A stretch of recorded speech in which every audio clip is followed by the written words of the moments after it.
All right, ladies and gentlemen, welcome back to the channel. Unfortunately, we're talking about last night's 23-20 loss at home against a rookie quarterback at home in the Washington Commanders. So Tampa Bay is officially eliminated. I have strong reasons to believe Todd Bowles will not be the head coach for the Tampa Bay Buccaneers for much longer.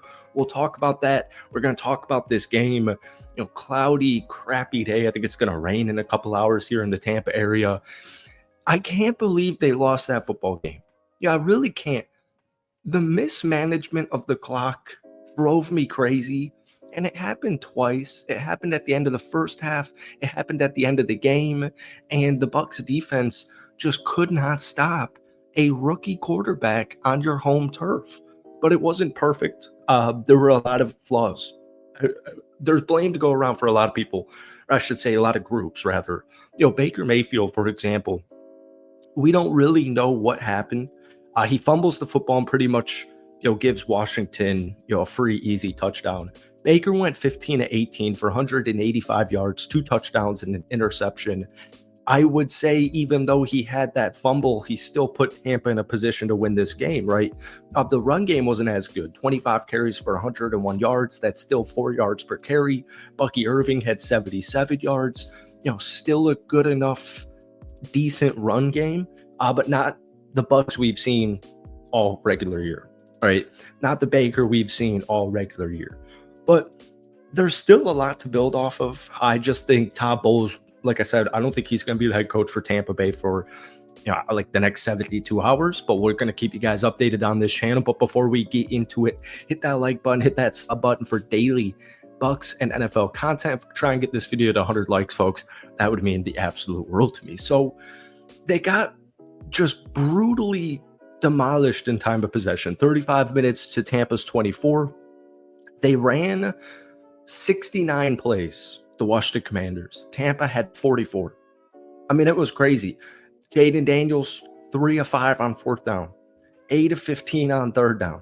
Tampa was still a solid 5 for 9, but the point is, they had the football. Washington had the football for like 9 minutes at the end of the first half. Tampa ultimately ended up scoring. Their defense got a huge stop. And even though, the defense let Jaden Daniels, dink and dunk his way to the red zone like 5 total times, as far as giving up touchdowns, the defense put them in a position to win this game.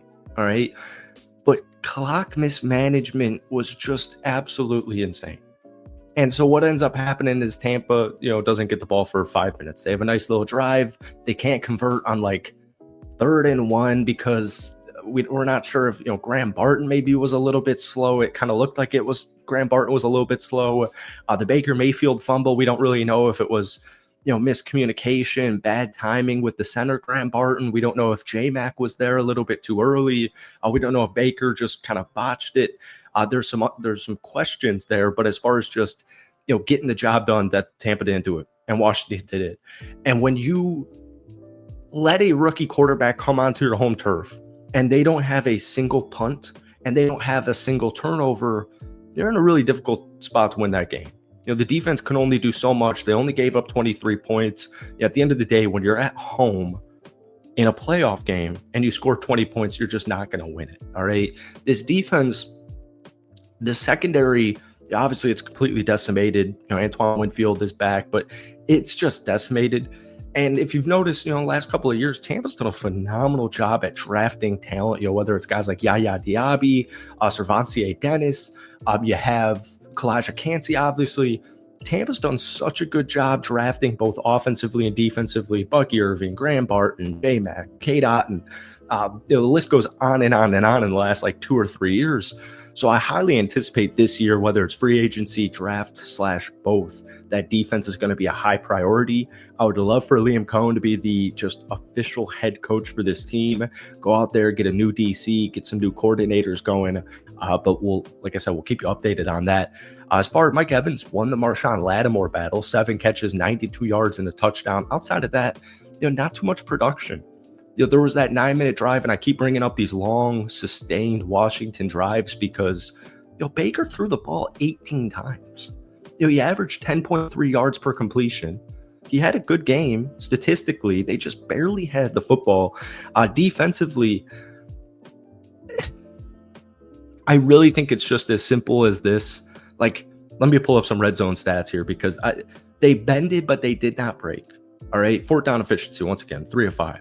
But there were some huge stops. Goal to goal efficiency, Washington was only 1 of 3. Red zone efficiency, Washington was only 2 of 5. And I just think it comes down to the little small stuff. They lost the turnover battle.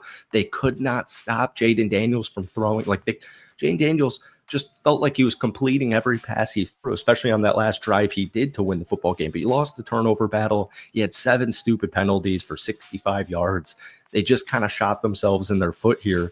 And like I said, I still think long-term, the future is extremely bright, man. Baker Mayfield's only 29 years old. Bucky Irving's a rookie. Rashad White's just had a career season. Mike Evans is Mike Evans. I'm very curious to see what Tampa decides to do with Chris Godwin because J-Mac, although he had 2 catches, 41 yards, quiet game for anybody not named Mike Evans in the receiving room for Tampa. I'm very curious what they decide to do because J-Mac just had a phenomenal rookie season. He had 37 catches for 461 yards and 8 touchdowns. I'm also very excited about 25-year-old Cade Otton, who just had a career year, 59 catches for 600 yards and 4 touchdowns, and he missed a handful of football games. This offense is loaded. They've got a great offensive line. They got some great tackles. They got a great center. This offense, especially with Liam Cohen as their offensive coordinator at this time, I feel so good about it. But defensively, they need to fill out the gaps. There's a lot of question marks with some of these players. And also, by the way, this team's extremely young. There's guys like Levante David, who's 34. This might have been his last game as a Tampa Bay Buccaneer. Might be his last game, just of his NFL career. But Tyke Smith is a rookie. Antoine Winfield was banged up. He just didn't have a good season at all. We're bringing up guys like Zion McCollum, Yaya Diaby, Kalijah Cansey, obviously, Shoyinka, Vita Vea. This team has a lot of talent on the defensive side. Vita's only 29 as well. So long-term, man, I think it's okay. But at the end of the day, it's unacceptable to just have a rookie quarterback come into your house, primetime television, you force them to 0 punts, and you lose to a rookie quarterback at home. Obviously, this Tampa team needs to change. They don't need to change drastically, but they do need some change. So I'm curious to hear what you guys want to see. I've got a couple of questions. Is there any huge hole that you think Tampa needs to fill? And number 2, and this is the main question here, what are your thoughts on Todd Bowles? Do you think Todd Bowles should be the head coach for the Tampa Bay Buccaneers next season? If not, let me know who you would prefer to be the head coach for this team next year. That's it for me. Thank you guys for watching. Hit that like button, hit that sub button. Still a solid year. Once it doesn't annoy me to make a video on that game, we're going to make plenty of Bucs content all off season. So stay tuned. Thanks for a great season. We'll see you tomorrow or the day after, but hit that like button, hit that sub button. We'll see you soon. Peace.